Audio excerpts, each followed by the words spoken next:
Welcome to Democracy Now!, democracynow.org, the War and Peace Report. I'm Amy Goodman. In Turkey, the military's carried out its heaviest assault on Kurdish militants in northern Iraq since airstrikes began last week, effectively ending a two-year truce.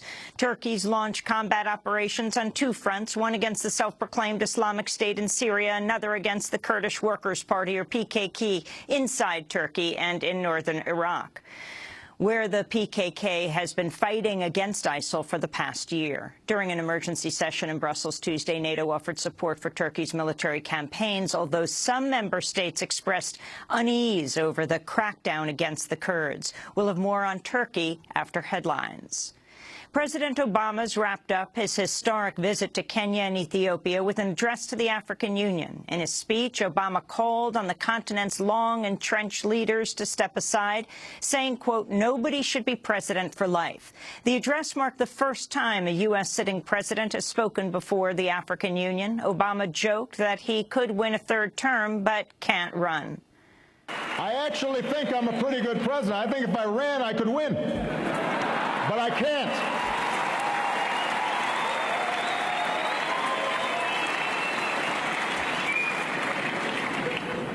So there's a lot that I'd like to do to keep America moving, but the law is the law.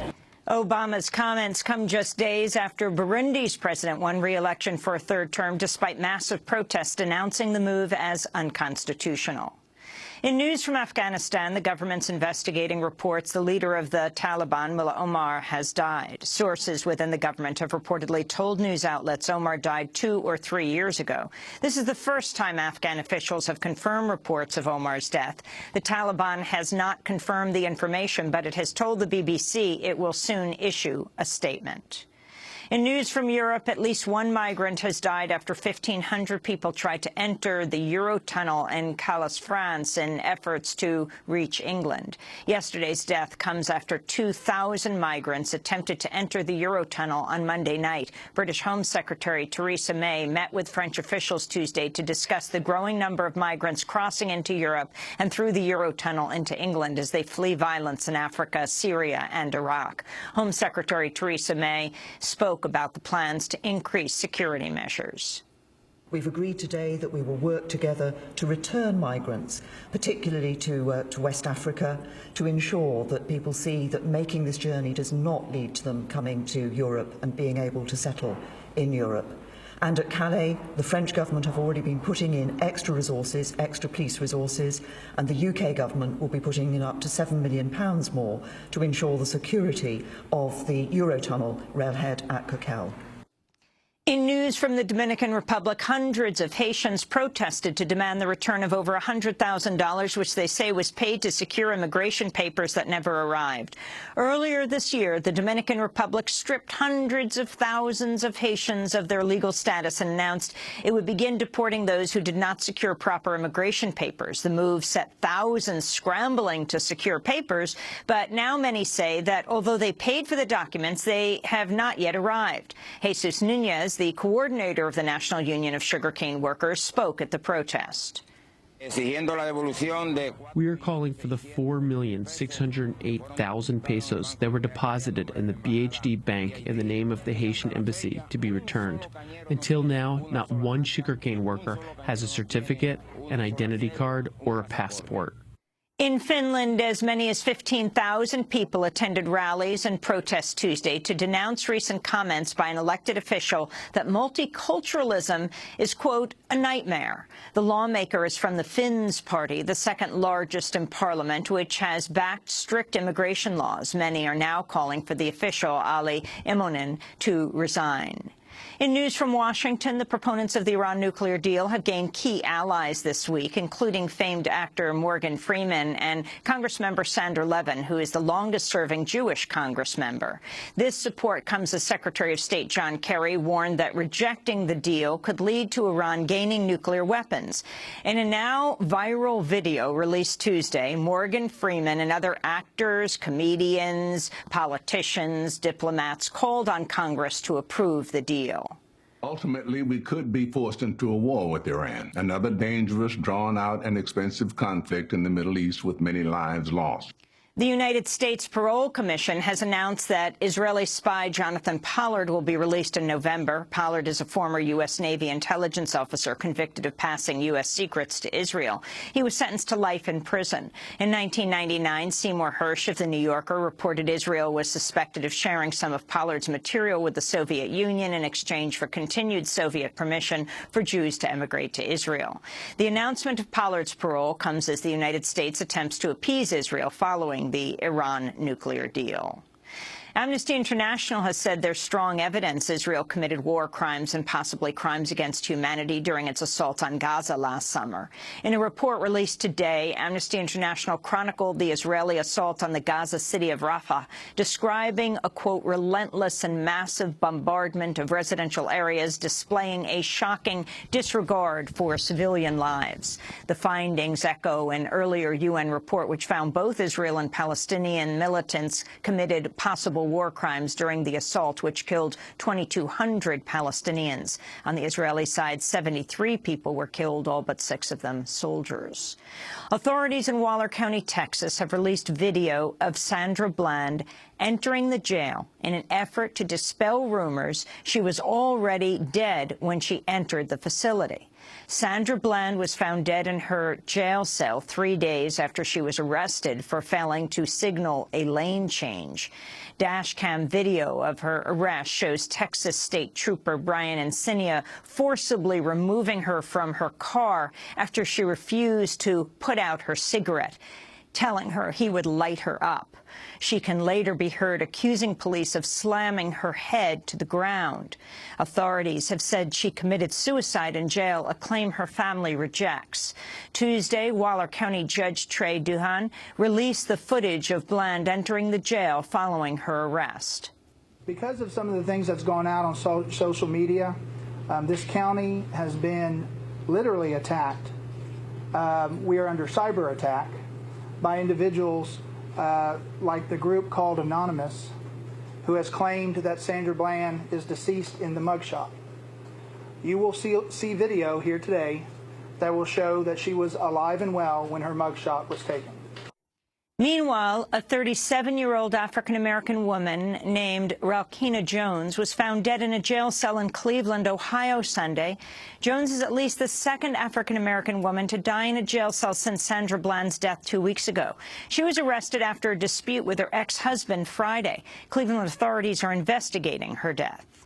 In a similar case, news reports surfaced yesterday of the death of a 24-year-old Lakota woman named Sarah Lee Circlebear, who was found dead in a jail cell on July 6th in Aberdeen, South Dakota. She'd been arrested on a violation of her bond. Sarah Lee Circlebear had reportedly told her jailers she was in pain, but they had told her to, quote, knock it off and quit faking it. When she was later found unresponsive, she was transferred to a nearby hospital where she died. In Cincinnati, Ohio, the city is refusing to release the police body camera video of the fatal police shooting of Sam Dubose, a 43-year-old African-American man, July 19th. Dubose was shot by University of Cincinnati police officer Ray Tensing following a routine traffic stop. The city so far refused to release the footage, but Cincinnati Police Chief Jeffrey Blackwell told local media he's reviewed the tape and, quote, the video is not good.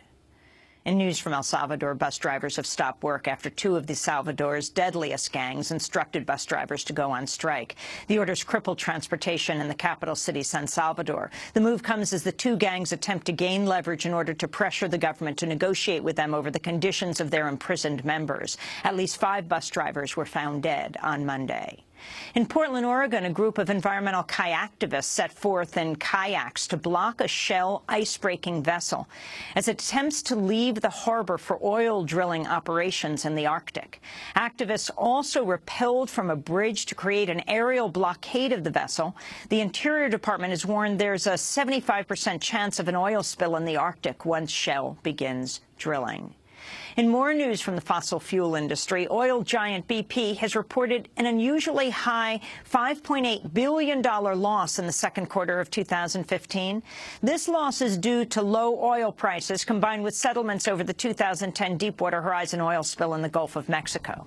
The announcement of BP's losses come as the Financial Times reports oil and gas companies have delayed investing in new extraction projects worth a total of $200 billion. In total, companies have delayed at least 46 projects that include expensive processes such as deepwater drilling because the projects would be unprofitable at the current level of oil prices. Trade ministers from Pacific Rim countries are continuing secret talks on the Trans-Pacific Partnership Trade Pact at a luxury hotel in Hawaii. The talks are the first since Congress granted President Obama fast-track authority to push the deal through Congress on an up-or-down vote with no amendments. Japanese Trade Minister Akira Amari cited progress in the talks. All things considered, with the 12 nations involved, we're working towards a completed result by the upcoming deadline. Leaked drafts show a provision of the TPP would allow foreign corporations to sue countries in special tribunals over laws they say could hurt their future profits. This comes as a Canadian gold mine developer has filed a request for arbitration with a similar tribunal, the World Bank's International Center for Settlement of Investment Disputes, after protests in Romania stalled efforts to build Europe's largest open-pit gold mine. The White House has responded to a petition calling for the pardon of NSA whistleblower Edward Snowden 2 years after it received more than 100,000 signatures. That threshold is supposed to guarantee a response from the White House, but the response took more than 2 years. On Tuesday, Lisa Monaco, Obama's advisor on Homeland Security and counterterrorism, rejected the call for a pardon and called for Snowden to, quote, accept the consequences of his actions. Zimbabwean officials are searching for an American dentist who shot a well-known and protected lion with a crossbow. Cecil the lion was allegedly lured illegally out of Hwange National Park, where he had protected status. Walter James Palmer allegedly paid $54,000 to hunt the beloved lion. 2 Zimbabwean men have been arrested for their role in the lion's death. Academy Award-winning filmmaker Michael Moore will release a new film at the Toronto International Film Festival in September. Titled Where to Invade Next, the film is Moore's first since his 2009 movie Capitalism, A Love Story. Moore said the new film is about the issue of the United States at infinite war. I don't think there's any one trigger. I mean, we're all living in this time that we've been living in, certainly post 9/11, and everything that's going on in this country, and this constant need, it seems, to always have to have an enemy. Where's the next enemy? So we can keep our whole military industrial complex alive and keep the companies that make a lot of money from this, you know, in business. And so I've always been a little bothered by that. And the peace activist and educator Jerry Berrigan has died at home in Syracuse, New York, at the age of 95.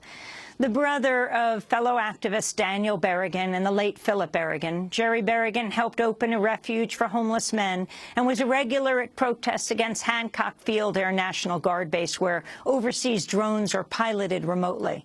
After his death on Sunday, Syracuse Mayor Stephanie Miner ordered flags outside City Hall lowered to half staff in his honor. And those are some of the headlines. This is Democracy Now!, democracynow.org, The War and Peace Report. I'm Amy Goodman.